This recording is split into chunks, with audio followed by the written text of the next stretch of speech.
अस्सलाम वालेकुम वरहमतुल्लाह। उम्मीद है आप सब खैरियत से होंगे। मेरा आज आपसे बात करने का मकसद सिर्फ इतना है क्योंकि आज से एक दो दिन पहले एक वीडियो वायरल हुआ जिसमें एक कोचिंग सेंटर में एक टीचर अपने एक शागिर्द पे हाथ उठाते हैं, यानी उसको मारते हैं। जिसने भी उस वीडियो को देखा होगा यकीनन उसने नाराज़गी जाहिर की होगी और मैंने भी नाराज़गी का मुजाहिरा किया, यानी मैंने भी नाराज़गी जाहिर की। लेकिन एक टीचर होने की बिना पर मैं आपको यकीन के साथ कहता हूं कि कोई भी टीचर कभी भी बिना किसी वजह के अपने किसी स्टूडेंट पे हाथ नहीं उठाता, बल्कि एक टीचर हमेशा इस बच्चे के ब्राइट फ्यूचर के लिए सोचता है। वो हमेशा उसको समझाता है कि जो पैसा आप इधर देते हो, जो पैसा आप पढ़ाई पे खर्च करते हो, वो पैसा आसमान से नहीं टपकता। वो पैसा आपके घर वाले, आपके माँ बाप मेहनत मजदूरी करके कमा कर लाते हैं और फिर बहुत बड़े बड़े ख्वाब देखते हैं कि हमारा ये बच्चा कल डॉक्टर बनेगा, इंजीनियर बनेगा या किसी अच्छे पोस्ट पे होगा।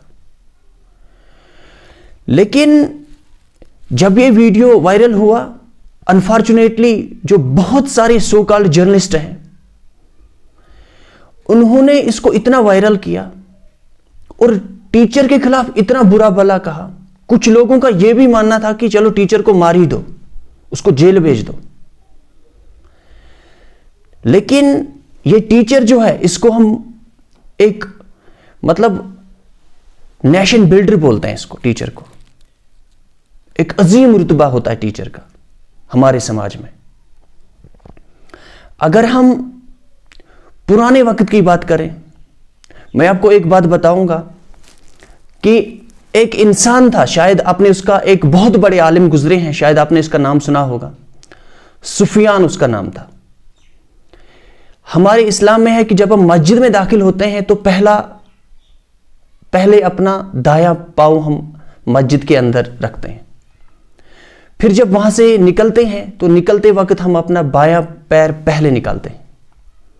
तो ये सुफियान जो थे, उन्होंने पहले अपना, जब बाहर आए मस्जिद से तो उन्होंने पहले बायां पैर अपना बाहर निकालना बायां पैर था उसका, लेकिन उसने गलती से उसका दायां पैर बाहर आया। तो उसके उस्ताद उसको देख रहे थे, तो उसने उसको अरबी में बोला कि सौर बोलते हैं हम बेल को, यानी कश्मीरी में हम इसको दांद बोलते हैं। तो ये जो सुफियान थे, उसको उस्ताद का ये डांटना, ये इसका नाम देना इतना पसंद आया, उसने उसके नाम, अपने नाम के साथ इसको जोड़ा, सुफियान सौरी रहमतुल्लाह अलैह। ये उस्ताद की इज्जत थी, ये उस्ताद की इज्जत करते थे वो लोग। और हमने बचपन में, हमारे उस्तादों ने हमें पढ़ाया है कि हारून रशीद बहुत बड़े बादशाह थे, उनके बेटे थे, उनका झगड़ा होता था आपस में। एक बोलता था मैं उस्ताद की जूती सीधे करूं, दूसरा बोलता था मैं उसकी जूती सीधे करूं। तो इस पे इनका पंगा होता था।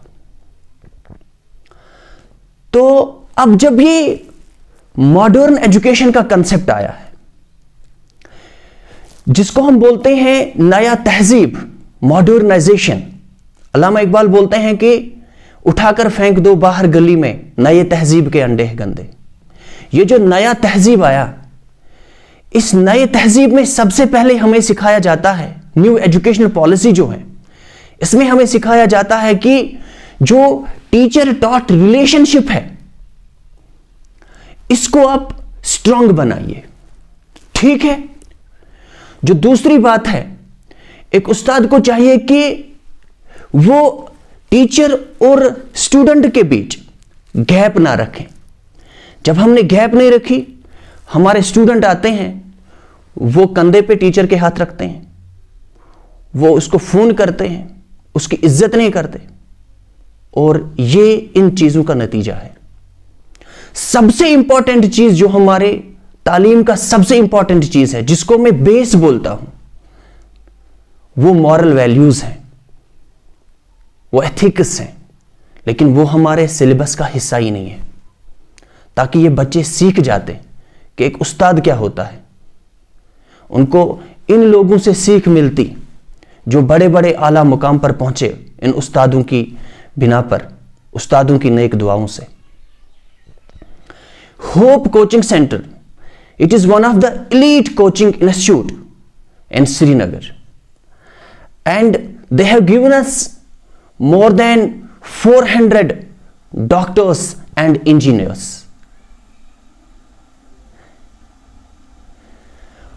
और इनका बहुत बड़ा कंट्रीब्यूशन है। अगर हम पिछले 10 सालों की बात करें, इनका बहुत बड़ा कंट्रीब्यूशन है।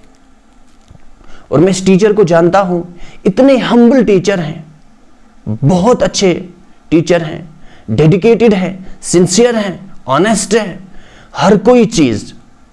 लेकिन एक गलती क्या हुई, लेकिन पूरे लोग उनके खिलाफ हो गए। अब एडमिनिस्ट्रेशन से मेरी गुजारिश है कि अगर उन्होंने कोई डिसीजन लिया है, प्लीज इसको रिकंसिडर कीजिए, या इनको एक मौका दे दीजिए। चलो इनकी गलती हो गई, इनको एक मौका दे दीजिए, ताकि वो फिर से जो वो बेहतरीन काम करते हैं, इसको वो फिर से कंटिन्यू करें। बाकी वस्सलाम।